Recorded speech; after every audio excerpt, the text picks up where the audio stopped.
Hello, fictional. Welcome to the What If Essay. Today we are gonna see, what if Issei embraced the path of the Blood Dragon Emperor? Part 1. If you end up liking this video, please consider subscribe, so without further ado, let's get into the video. Blood, a substance that flows within all living things, it is associated with life and virility. Blood has also been used as a currency, blood oaths, blood debts and blood payments. It has also been used for atonement, people pay or spill blood to atone for their debts or sins. Yet how much blood must be spilt or paid to atone for one sin? That was a question Issei always wondered when he wakes up a couple hours before dawn. He didn't like sleep, it was the only place where he couldn't escape from his memories. Because of that he became an insomniac. He finally moved back to Kuo 3 years after the incident. The mere thought of it made him shake with a desire for revenge, but also a small amount of fear. He had 2 scars trailing across his right eye as a permanent reminder, and more all over the rest of his body. He decided to do something. He had time before he had to go to Kuo Academy, the place where the first step off his plan was to start. He headed down to his basement, switching on the lights to be greeted by the sight of multitudes of guns and swords. At the center was a massive double-edged warhammer painted a mixture of silver and black. To the normal eye it would appear as a normal warhammer, but to those in the supernatural world, it would emit raw and fearsome power. Issei had taken to calling it Godbreaker. He lifted the massive warhammer with ease and brought it to his workbench and began meticulously cleaning it. The story behind the hammer came back to him. It was rather weird. Office, the infinite dragon god, gave it to him, stating she would need him in time when he was strong enough. That was the only thing in the supernatural world he wouldn't kill without a second thought. He owed it some amount of debt. The weapon was indeed useful and would be paramount to his plan. After cleaning the warhammer he took a weapon at random. He grabbed a black desert eagle with a gold trim, he disassembled it and began cleaning it with precision and ease. He had amassed this collection with the money he earned from ransoming nobles in the supernatural realm. He enjoyed weapons, they were silent and gave him peace of mind. "I see you're up early," Drake greeted him, to which Issei nodded. "So today is the day, partner. You know, once you take the first step, there is no going back." Drake asks him for assurance. The plan Issei concocted as him worried, but he would back his partner up. "I am sure," Drake, Issei replied as he finished reassembling the Desert Eagle and grabbing another weapon, repeating the process. Soon it was time for him to go to school. He took a shower, going over the plan mentally with Drake before going downstairs and grabbing a slice of bread. He never had much of an appetite either. He hated it going to school, or it was more like he hated people. They were unreliable and greedy. He only was going there to carry out his plan, and thought of it reminded him how close he was to his goal. As he began walking to school he got to see the town he used to live in. It hadn't changed much in 3 years. He still had his old neighbors who were shocked that he was back. Although 2 people he didn't want to meet were his perverted friends. Before he used to get along with them, but now he didn't want anything to do with people in general. He was half tempted to break their manhood so they would never peep anymore and leave him alone, giving him peace of mind. "Partner, isn't that a bit excessive?" Drake asks, to which he acted as if he didn't hear it. He knew he was getting to school because the stench of devils was getting more potent. Of everything and anything supernatural, devils were what he loathed the most. They were greedy, reckless and selfish. The mere thought of them puts him in a murdering mood. As he arrived at the school his nose wrinkled. "The stench of devil is disgusting," he muttered with venom. Drake didn't have anything to say on the topic. At the school gate he noticed 2 devils. One he immediately identified as Sona Citri, who goes by the alibi of Sauna Shitori. She is the head of the student council, which she uses as a cover for her peerage. She is the heiress to the Citri clan, a serious woman, in other words a complete and utter hard ass. She is the sister of Serapho Levithan, one of the 4 Maus. He almost couldn't believe it. 3 years. It had taken 3 years for him to get the plan ready, and the moment he set foot into the academy, there would be no turning back. The other devil was her queen Tsubaki Shurna, a competent fighter in her right hand. They both specialized in water magic. Issei was almost impressed. That information broker information was right down to their eye color. She gave him a cold look as he stepped into the school, and he returned it before walking off.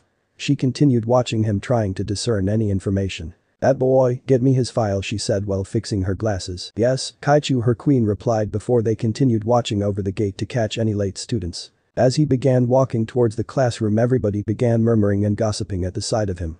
Some recognized him immediately and began explaining about the incident 3 years ago. "That's him, Issei Haidu. I heard his parents were killed by a murder and he was taken to an insane asylum." One of the girls shouted. "I heard that he broke out of the asylum," one of the guys murmured. "He wasn't actually taken to asylum but was offered to, but he turned it down, although it took a lot of persistence. He then went aboard and began his plan for vengeance against devils in the supernatural realm." They all continued to gossip and murmur. The act was giving him a headache and an urge to make them shut up, but they weren't worth his effort. He then felt he was being watched. He turned his head to see a redhead with blue-green eyes in a window looking at him with interest. Found you, he said with a fraction of joy. He hardened his gaze, which made the deed recoil and her heart pace. Riaz, are you alright?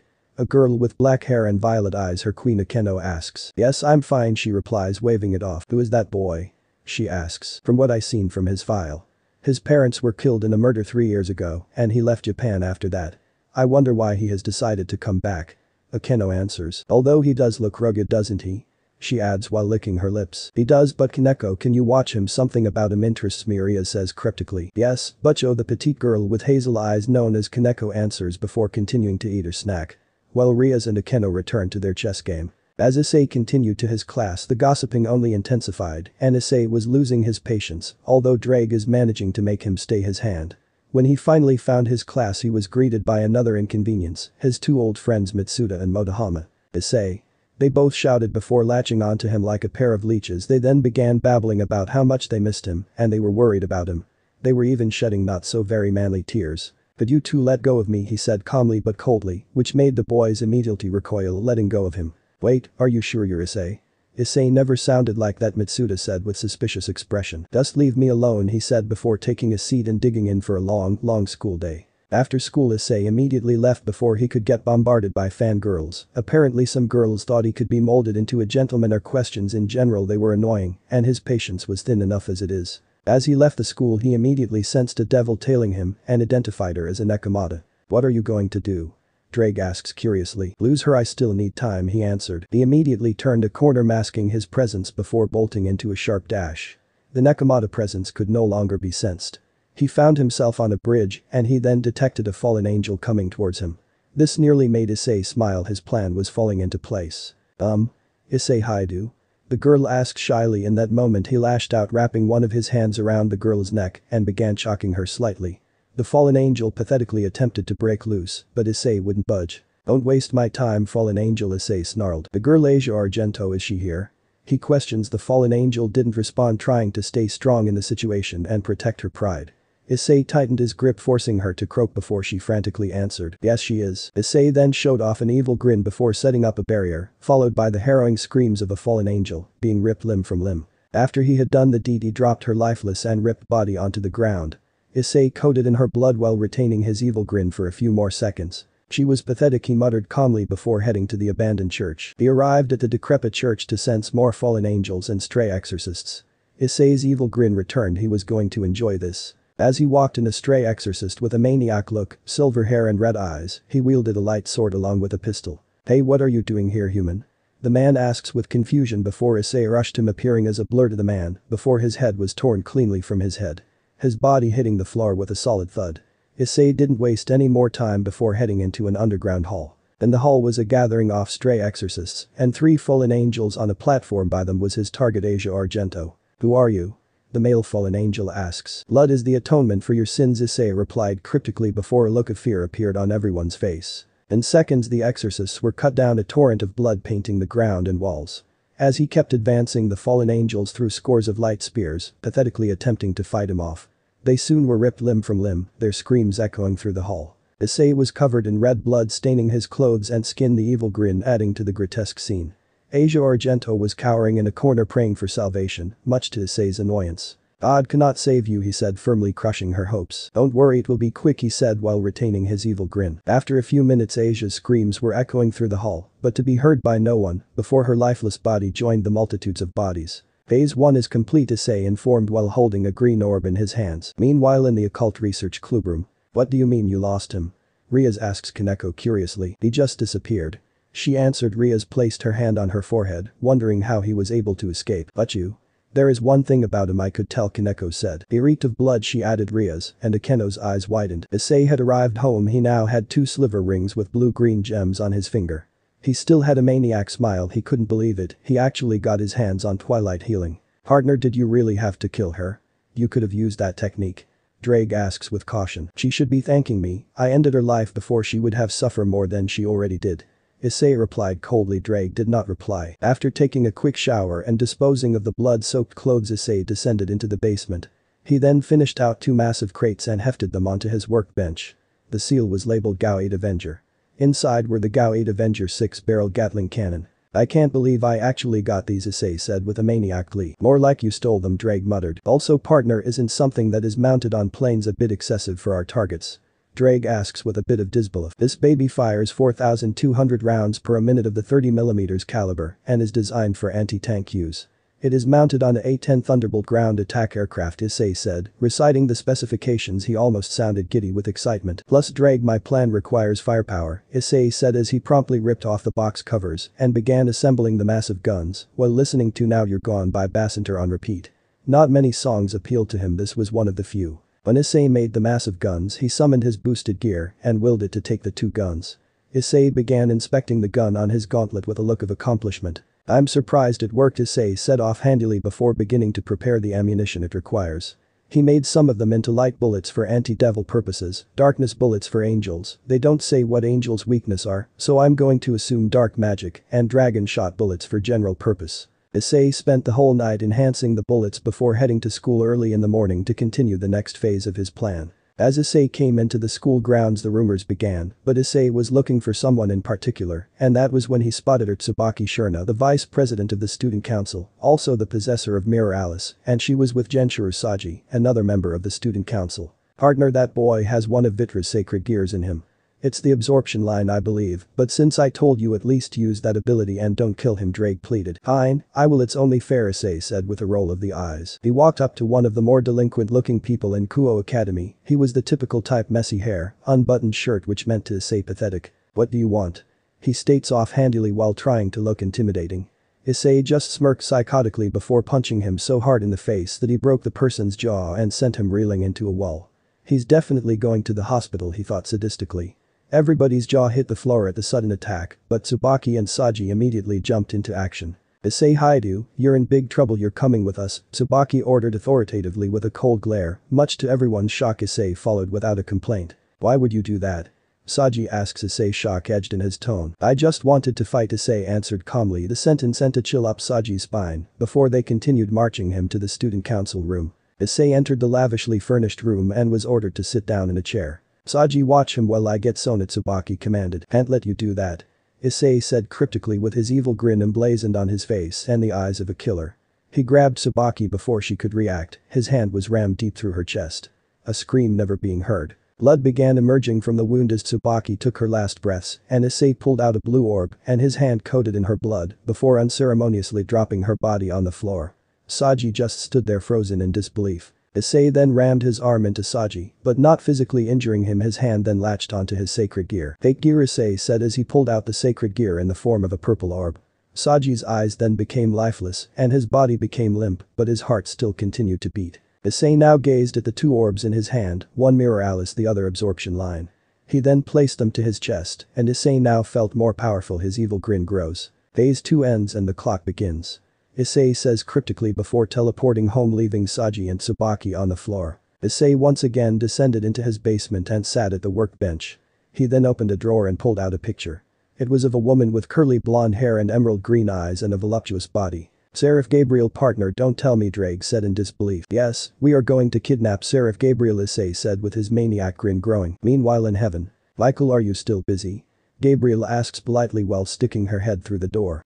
Gabriel, I can spare a few minutes, Michael replied with a smile before Gabriel entered the room. I was wondering about this Blood Dragon Emperor, shouldn't we help stop him? Gabriel asks with concern. I wish I could, his atrocities are horrible, but I simply can't spare the men. We are still barely running the heavens, and also we wouldn't know where to look. He has yet to be identified, Michael said sadly. But when I can, I will send help. Someone like him needs to be stopped, Michael then promised her with an honest smile. Thank you, brother, she said with a smile before leaving him to his work. As Gabriel walked to her, she began wondering about one boy she was watching over him 3 years ago.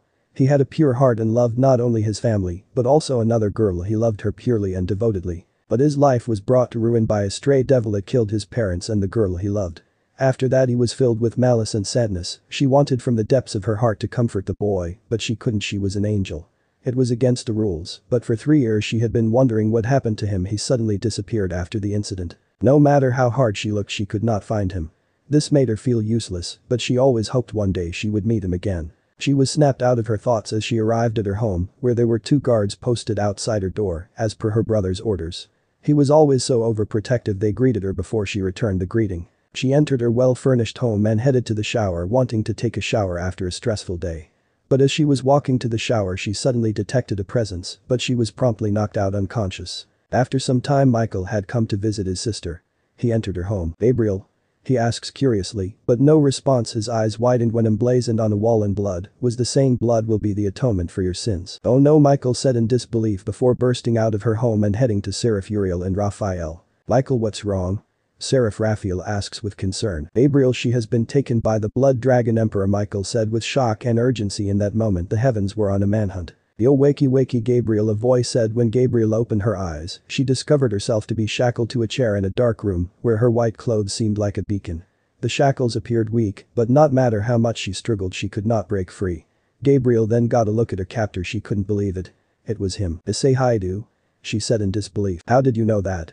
Issei asks, genuinely shocked. "It's because I was watching over you when you were younger. I saw what happened and I wanted," Gabriel tried to explain. "Some watching over you did," Issei interjected with venom while ignoring her shamed expression. "Are you the Blood Dragon Emperor?" she asks, wanting to know the truth. "That is me, but I don't plan on killing you. You have a more important role," Issei said flatly. "Anyway, Gabriel, I have a question," Issei said, continuing on. "Is God dead?" Issei asks, but Gabriel was shocked. What would make him think that, she thought, but didn't reply. "So I expect answers immediately, but oh well, I don't mind using methods," Issei said with an evil grin. "You angels value your purity, don't you?"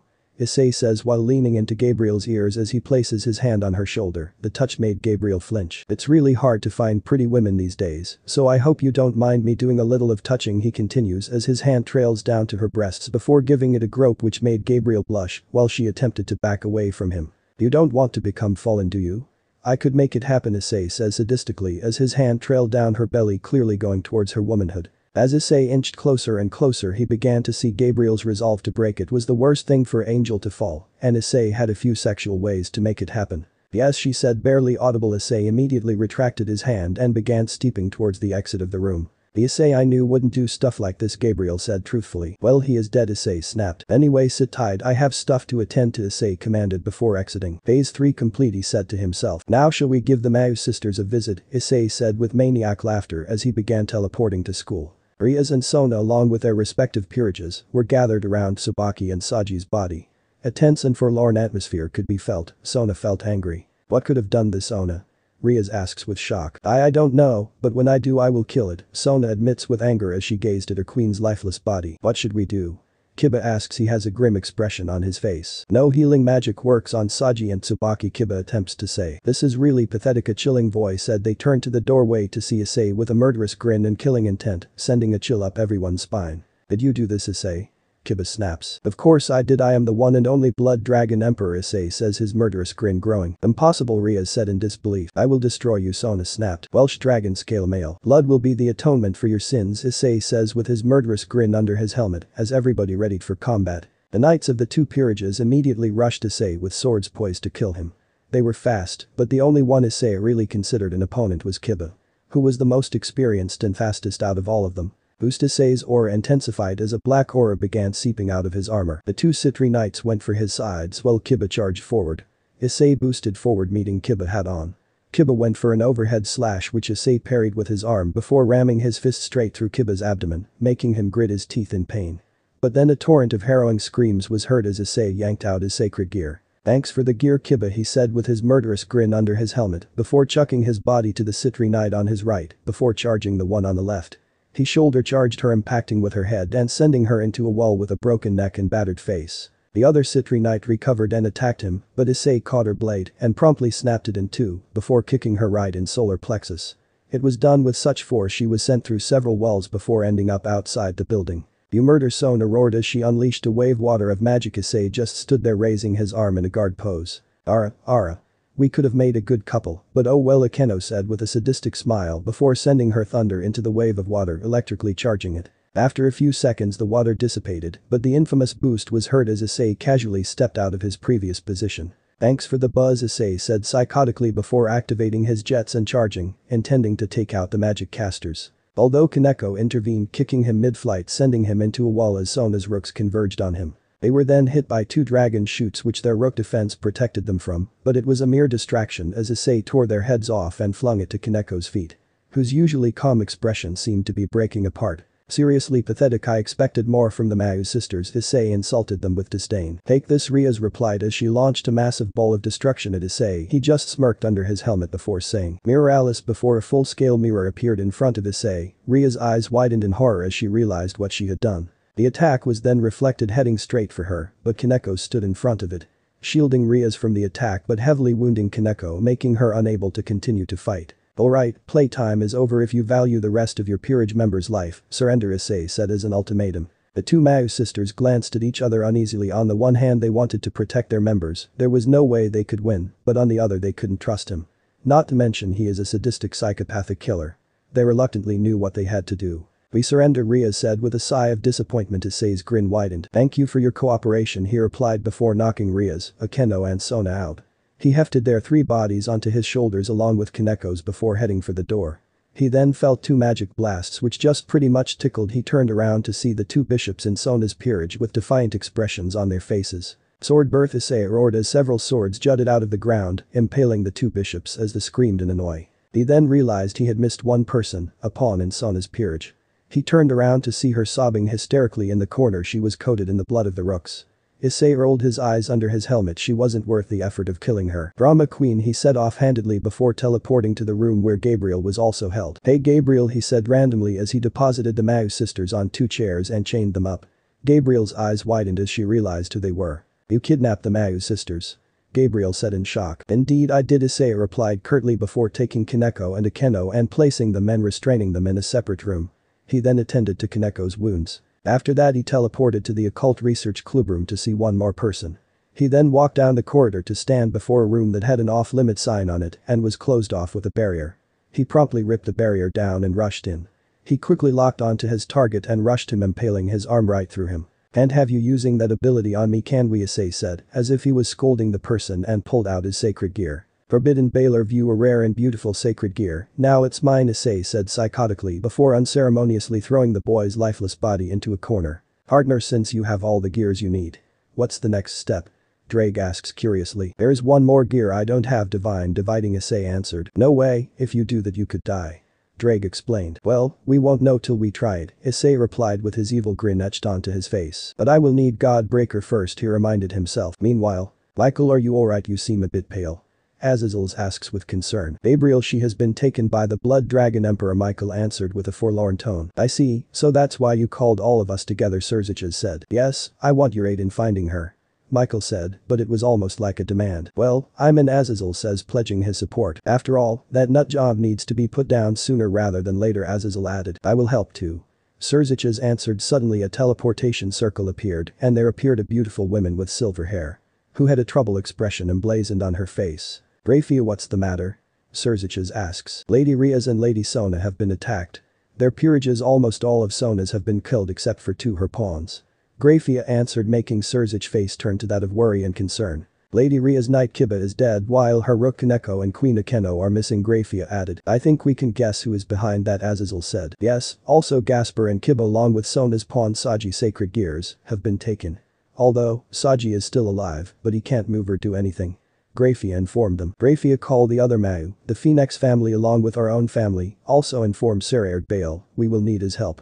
Surziches told Grafia, anger in his tone although hidden. "We are going to kill the Blood Dragon Emperor," Surziches decreed, to which Azazel and Michael nodded. Suddenly Azazel's phone began ringing. He looked at it and it was Shemhazai. "Yeah, Shemhazai?"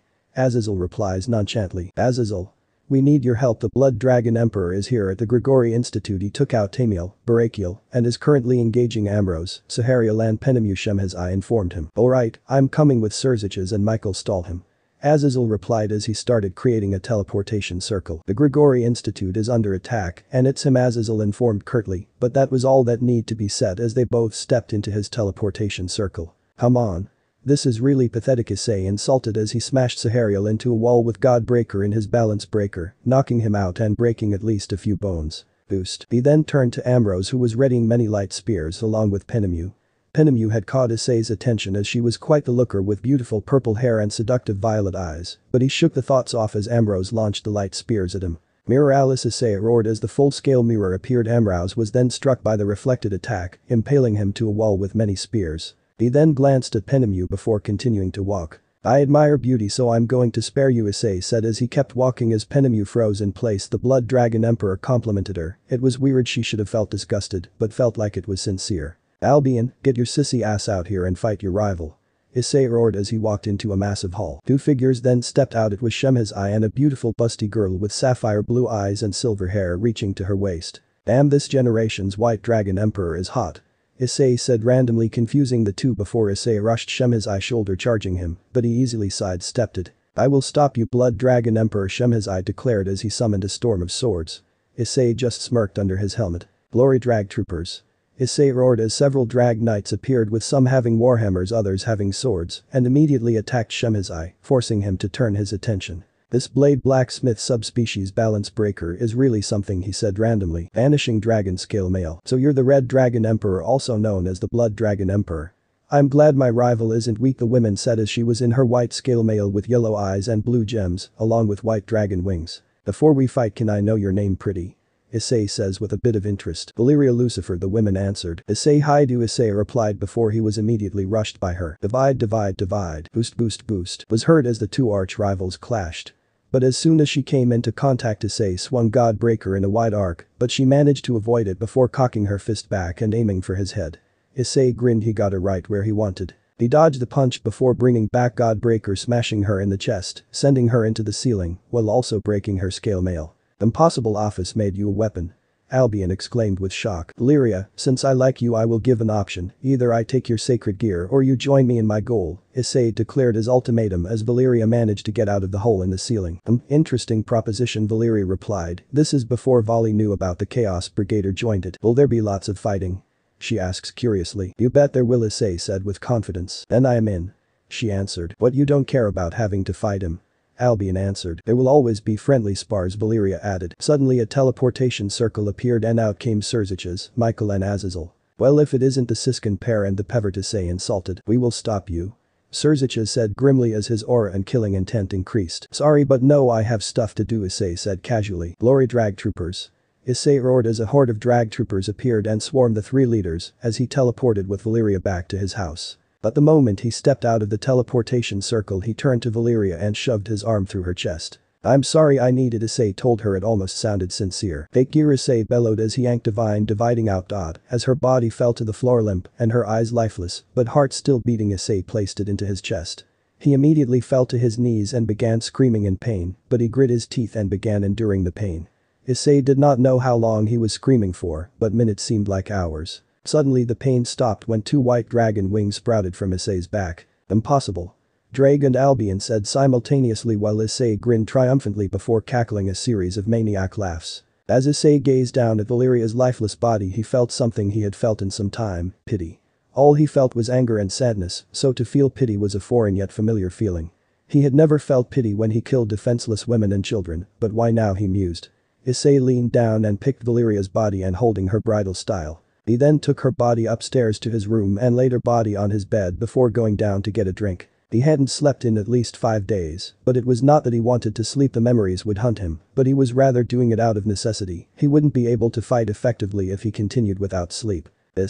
Albion tried to speak. If I were you, Albion, I would be quiet, Drag warned him. Surprisingly, the dragon listened. After taking the bottle of whiskey out of the fridge and chugging it down in one go, Issei felt the alcohol begin to take its effect as he began to feel drowsy and tired.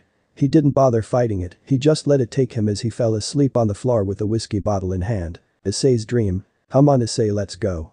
A girl with shimmering blonde hair and mesmerizing green eyes told him. Alright, Anna, I'm coming, Issei, he replied as he caught up to her when he got by her side. She took his hand in her own and smiled, which made Issei blush, but smile back. So do you want to come over to my house today?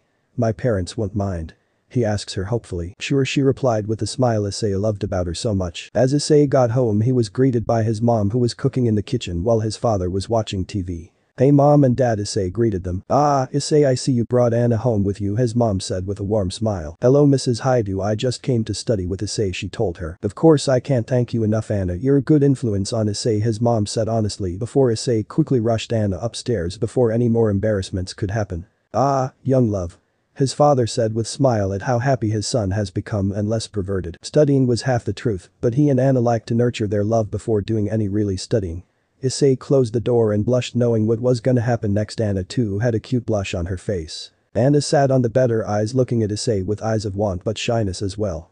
He sat on the bed with her by his side. He took her hand before leaning and kissing her passionately but tenderly. She returned the kiss with enthusiasm, her tongue entering his mouth and dueling his in passionate fervor. They both then began to undress each other, and after they did he began to look at her beautiful body. "Anna, you're so beautiful," he complimented her. She then unbuttoned her bra, giving him a view of her beautiful breasts, which made him immediately lean in to grope her breasts.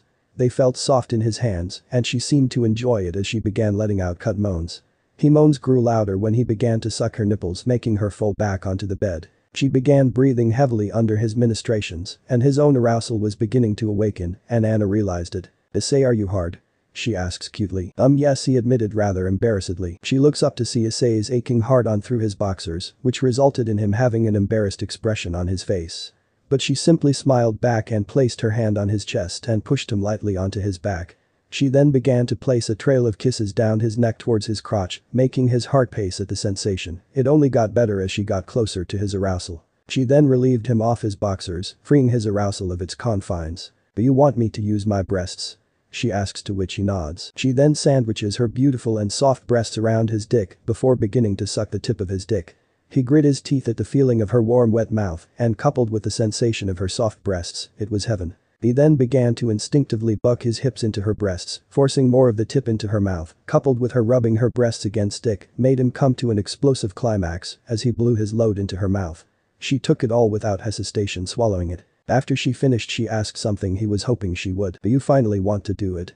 she asked shyly but with a cute blush. "Only if you want to," he admitted. She nodded her approval as she laid back and spread her legs open to show him her wet womanhood. He reflexively gulps at the view, but it serves to make him hard quick. He then leaned on top of her, positioning his dick against her entrance. He glanced at her. She gave him a nod before bracing for the inevitable pain as he entered her. They both lost their virginity. He grit his teeth at the sensation of her warm and wet inner walls while she tried to stifle a moan, half pain, half pleasure. He didn't want her to be in pain, so he tried to pull out, but she locked her legs around his waist, preventing him from pulling out. "We have come this far, don't pull out," she told him. He reluctantly nodded before beginning to slowly thrust. Every movement he did brought pleasure to him and her, but it took some time for her to get accustomed to the feeling. Soon she was moaning sexually while he began to increase the pace, going deeper and faster. "Anna, you feel so good," he told her as he kept thrusting. "It only feels good cause of you, Issei," she replied between her moans before locking him in a kiss. As they kissed passionately, she began moaning more fervently into the kiss. He began thrusting as fast as he got closer and closer to climax, and so did she. "I'm gonna come," he warned her. "It's alright. I want you to inside me," she replied sincerely, which made him happier. With a few final thrusts he finally coomed and blew his load into her while she moaned in ecstasy but bit his shoulder to stifle them. They basked in the afterglow of their climax, panting but happy. Soon they broke their embrace and dressed before doing their homework. It was evening when loud noises were heard before two loud screams were heard. A chill of fear jolted up through their bodies. "Anna, get behind me," Issei told her. She was shaking with fear but obeyed and got behind him. Suddenly the door was burst open and it collided with him, trapping him between the wall and itself. A figure strode in with blood-red eyes filled with killing intent, his body covered in black. He then looked at Anna before rushing her and impaling her to a wall with some sort of black sword. Her scream shaking him to the core. He lost it. "You bastard, he'll kill you," he roared before summoning a red gauntlet boost. He smashed the door off him and rushed the man, decking him squarely in the face, launching him into the wall. He was then impaled squarely through the chest by sword, but he didn't falter and rushed the assailant, punching him in stomach. He then fell to his knees. Issei then placed his hand and with roar of anger ripped the thing's head off, killing it and blood splaying everywhere. He then turned to Anna, who was bleeding profusely. He ripped the sword out of her and held her in her arms. He laid her on the floor and placed his hand on her wound, applying pressure to stop the bleeding, but it was all in vain. "Issei," she spoke weakly. "Save your strength, Anna, you will be fine," Issei said determinedly. "Partner, I'm sorry the swords are poisoned. I saved you by turning your organs into that of a dragon's, but I can't save your lover," a voice in his head said with sadness at having to inform of such news. "What do you mean you can't save her?" Issei roared in anguish and anger. But then, much to his surprise, Anna leaned up and kissed him. It tasted of blood, but it would be the last kiss they shared before she died in his arms. Issei then lost it and began crying while cradling her lifeless body. He had to be pried from her by the police. As he sat outside with his shirt covered in blood, but the mysterious gauntlet that was on his hand was gone.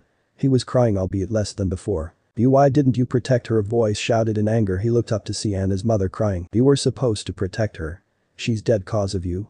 She blamed him. "Amelia," Calm down, he also lost people who were precious to him. Her father said, coming to his aid in that moment. He saw his parents' lifeless body rolled out on a stretcher followed by Anna's. Issei's fists clenched and his eyes became lifeless before he ran off with Anna's father calling out for him to come back, but it was in vain. I swear I will kill them all, I won't stop until all of them are dead. He swore as he kept running, but he then fell into a black pit and the same series of events would keep repeating in a vicious cycle until he woke up. Meanwhile, Issei's eyes creaked open to find him on the kitchen floor. He had a stinging headache, but for some reason he felt a serious urge to hit something as both his fists were clenched, coupled with a feeling of anger. He then remembered who his prisoners were and smirked evilly. He just got an idea. Ria's Gremory eyes opened to find her strapped to a chair with the restraints done tightly.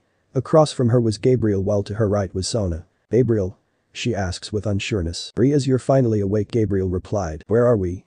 Rias quickly asked. Well, to be honest I'm not sure, but we are probably in Issei's dungeon. She guessed. Gabriel, did he kidnap you as well? Sona asks, to which Gabriel nodded. What do you think he is planning to do with us? Rias asks her best friend. Two things come to mind, torture things or a bargaining chip, her childhood friend guessed bluntly, but Ria's expression didn't change, although on the inside she was freaking out. There could be no limits to what Issei could do. Where are Kaneko and Akeno? Rias asks as she glances around the room looking for them. He took them to a separate room, Gabriel informed her. Is there any way we can escape? Sona asks. No, these restraints are unbreakable. Gabriel told them honestly. So we are stuck with a mentally unstable psychopath who hates devils, Sona said, discerning the situation. The psychopath is here, a voice chimed in. They all looked up to see Issei walking with a boosted gear on his hand. I hope you're enjoying your accommodations, he told them with sarcasm, but none replied. So no small talk, huh? Oh well, better for me, he told them honestly with a smirk of anti-caption. You see, I have been really bored and pissed off lately, so I thought you could entertain me, he told them bluntly as he stood behind Rias, who tried to put up a brave front. How does raping the Mayu's sister sound? He said as if it was nothing while holding some of Ria's hair, feeling its texture. All the girl's expression turned to one of horror. You're a monster. Sona said bluntly before she was punched in the face by Issei's gauntleted hand, leaving a bruise on her face. Well, you shut up quickly, he said, grinning at how she shut up after he punched her in the face. Now where we are, yes, raping, imagine I could break you, turning you into my sex slave, making you only lust after my cock, he said, reveling in the idea as he began feeling her breasts. As much as she tried not showing it, her face showed it all, her body could not resist the idea. Too bad, it could have been really fun, but I don't fuck with devil whores, he said coldly before punching her in the face so hard with his gauntlet, leaving an impression of it on her cheek. She immediately began crying and whimpering before Issei continued his onslaught, punching her while maintaining a sadistic grin. Soon her face was covered in bruises and her nose began bleeding. Sona and Gabriel kept watching with horror at the brutal act. You're a monster. Gabriel insulted. Well, you know what, Gabriel, this world needs monsters. Issei retorted as he turned his attention to her. Not everything can be pitch perfect, there will always need to be someone who plays the bad guy and the other who plays the good guy. It's as simple as that. He continued. He raised his fist with the intent of hitting Gabriel, but he retracted it and sighed. You remind me too much of her, he muttered before walking to the door, the last words he said before leaving. Your days are numbered, Gremory, remember that. Now, let's find that ally you were talking about, Albion, he said before teleporting to the location where he could find his ally. He was in a forest, the forest of familiars to be correct. You sure we will find her here? Issei asks Albion and Drake. She is here, although don't expect her to welcome you with open arms, Drake told him honestly. Indeed, she will hate you since you have Drake and you, Albion also informed him. Oh well, I like forcing women to submit, he said with a sadistic grin before summoning Divine Dividing and began flying around to look for his ally. He soon arrived at a massive cave. The sight made him smirk. So this where my ally is? Yo, Tiamat, are you home? He shouts loudly while standing at the cave entrance. Are you crazy? Drake and Albion said simultaneously. Wow, she really must be strong to make you two shit yourselves. Issei laughed at the dragon's reaction while grinning like a maniac. He loved a good fight. BDRAIG, what are you doing here? A powerful voice roared as a blue western dragon stomped out of the cave. She had golden eyes with two large wings sprouting out of her back. Hey Tiamat, how are you? Drake replies nervously, but the reply was Issei had to dodge a blast of blue fire. You have some serious balls, DDRAIG, you and your host, Tiamat said. Alright, I get it, you hate Drake, but anyway, I have a proposal for you. I want you to become my familiar so you can help me with my goal. He proposed to Tiamat. And what kind of goal might that be? She asks with disdain. To kill the leaders of the three factions, he said bluntly. Tiamat immediately began laughing. You? Killing the leaders of the three factions? She said in between her laughs. I can do it, he said. Boosted gear, he said before summoning the red gauntlet. Divine Dividing, the light blue wings appeared out of his back. And my favorite Godbreaker, he declared before summoning the hammer. How can DDRAIG and Albion have the same host? Those two hate each other. Also, why would Office give a human a weapon? Tiamat said, sounding shocked. Well, it was a gift with regards to Office. Well, Drake and Albion, they agree with my plan, so yeah, anyway you in or I'm gonna have to force you to submit. He declares. His reply was burst of blue fire which he dodged. Issei just smirked. Vanishing Welsh dragon scale mail. Issei was then covered in scale mail, half being red and the eye slit green with a green gem on his hand, while the other half was white with a yellow eye slit and a blue gem on his hand, while the gem in the center of the armor was half blue and the other half was green. Divide. Divide. Divide. Boost. Boost. Boost. Was heard as Issei rushed to weaken Tiamat. She put up a storm of blue flame, but Issei powered through it before swinging Godbreaker, hitting Tiamat in the chest, sending her into the mountain. You insolent little boy, I was going to spare you, but now I'll end you. Tiamat declared as she breathed even more blue flames, but the area she targeted was empty. She glanced around her surrounding to have no sight of Issei. She then glanced to the sky. Hammerful. Issei roared as he brought Godbreaker in an overhead smash at full speed, smashing Tiamat's head and whole body into the floor. Issei then stood on her head. Do you submit? He asks, to which Tiamat begrudgingly agreed. She then shifted to her human form, which made Issei drool a bit. She had beautiful blue hair with pale gold eyes and a hot body. Issei received a slap over the head for staring. But he didn't care, it wasn't like she could anything, he already beat her. They both then teleported to Issei's house. You can get settled and I have something to do.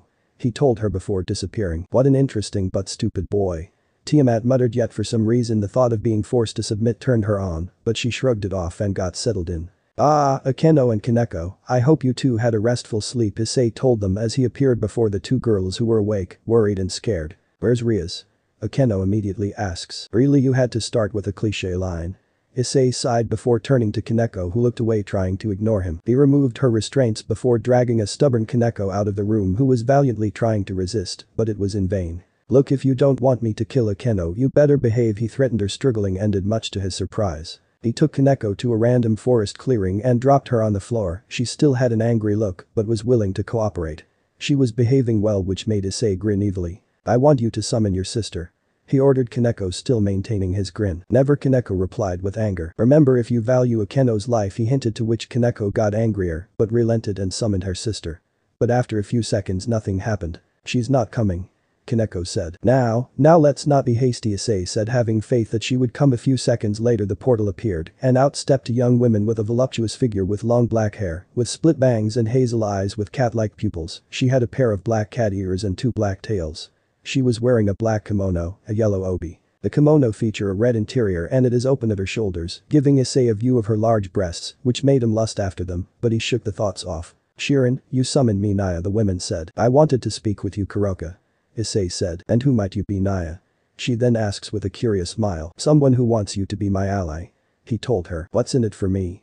She asks with a suspicious expression. Your sister, and you get to take vengeance against devils, he said, laying down the benefits. Interesting, Blood Dragon Emperor Naya, she said. I'm surprised you knew who I was, he said honestly. Well, you have the Red Dragon Emperor, don't you, not to mention the White Dragon Emperor, Naya, she said with a knowing smile. So what do you say? He asks, wanting to know her answer. I agree, Blood Dragon Emperor Naya, but on one condition, she said, cryptically pausing before answering. You have to have kids with me. What? Issei and Kaneko both said. I want strong children, and having children of the White and Red Dragon Emperor will make them strong. She explained. Alright, I agree, he said, to which Kuroka smiled before hugging her sister and asking how she was, while Issei teleported back to where Ria, Sona and Gabriel were. Meanwhile, the leaders of three factions along with Seraphol Leviathan, Riser Phoenix and the head of the Grimmery and Phoenix House were seated around a table. Rias and Sona have been kidnapped by the Blood Dragon Emperor, Surziches informed the devils. What do you mean he kidnapped my Rias? Riser immediately said while standing up, but was calmed down by a glance from Lord and Lady Phoenix. He has also kidnapped Gabriel, Michael informed them. Do we know where they are? Lord Grimmery asks. No, but we did discover who the Blood Dragon Emperor is. He is a boy by the name of Issei Haidu, 17. His parents and girlfriend were murdered by a stray devil 3 years ago.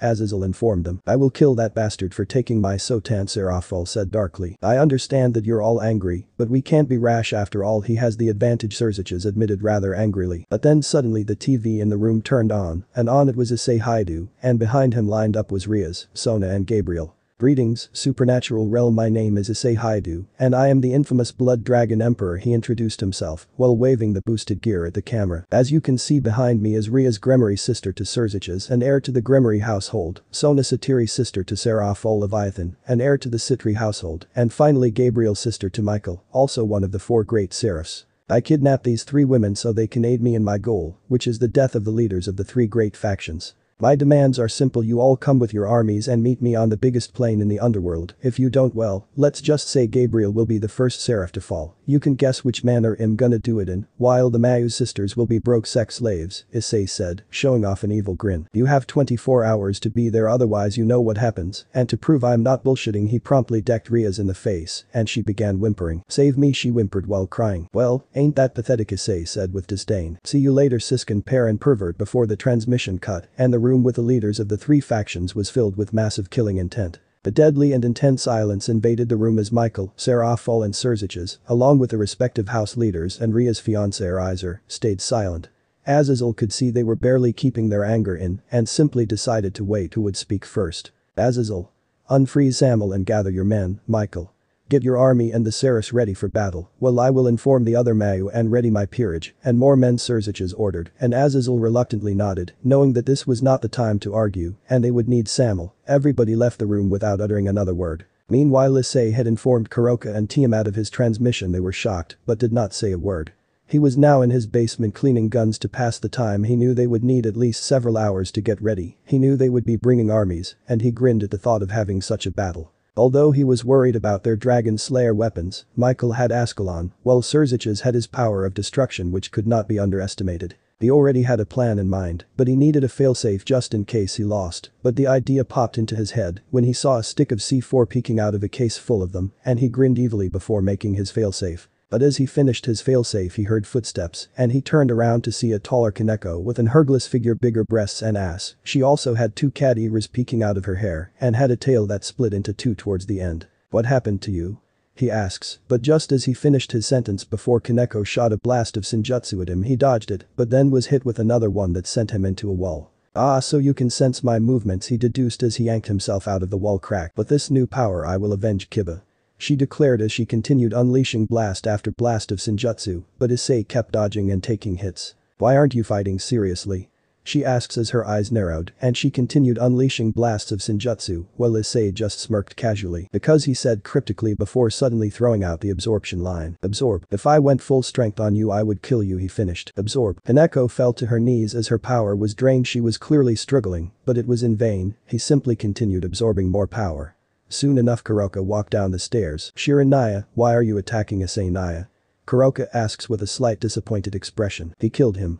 Kaneko replied with tears forming at the sides of her eyes, but her general expression was one of rage and resentment. Shirin, he is the key to our species' survival, Kuroka informed her younger sister. You want to have children with a murder?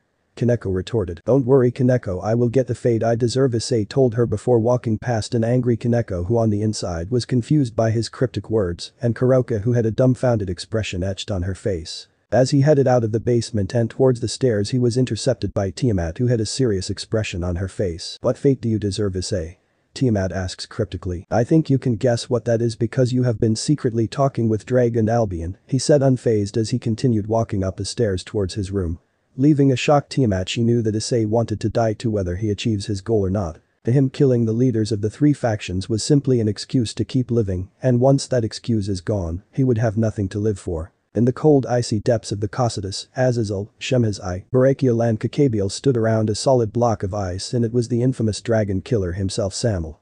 The 4 cadre fallen angel had grim expressions on their faces as they were about to release one of the most destructive and deadly beings in the supernatural realm. Azazel, this is crazy, Shemhazai voiced his opinion. We are fighting the Red Dragon Emperor and possibly the White Dragon Emperor, even if we have Dragon Slayer magic, Ascalon and the power of beings like us. There is no guarantee we will win. Azazel told them before they finished the ritual. The ice at first began melting drop by drop before it broke open like a dam bursting and fell to the ground. The figure known as Samuel was revealed. He had dark purple eyes with messy black hair. His right half of his body was completely made up of black dragon scales. A black dragon wing sprouted out of the right side of his back, while the left half was a muscular human with a large black fallen angel wing sprouting out of the left half of his back. Azazel, why have you freed me? Samuel asked immediately. His voice was burdened with strength. We have a dragon in need of killing. Azazel informed him. He must really be powerful for you to unfreeze me. He said with a smirk at the situation. They had frozen him, but now they need him. I will help you on the condition that I choose to fight him when I want. He told them, and his tone told them there was no room for negotiation. Fine, as long as you kill him in the end.